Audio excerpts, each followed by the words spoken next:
31st జరుపుకోవడానికి అందరూ ready అవుతున్నారు. కానీ ఒక సంవత్సరం వెనుక వెళ్తుంది. కొత్త సంవత్సరం వస్తుంది. సంతోషమే. కానీ మనుషులందరికీ ఒక సంవత్సరం అయిపోతుందని కూడా గుర్తుంచుకోండి.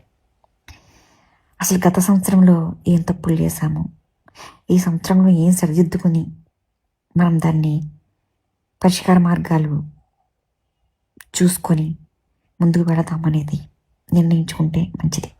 కొత్త సంవత్సరం వచ్చిందని సంబరం కాదు. కొత్త సంవత్సరంలో ఏం నిర్ణయాలు తీసుకోవాలి, ఏం తప్పులు చేశాము అనేది రిఫ్లెక్షన్ చేసుకొని ఈ సంవత్సరం గడిపితే బాగుంటుంది. మన ఏజు రోజు రోజుకి పెద్దది అయిపోతూ ఉంటుంది.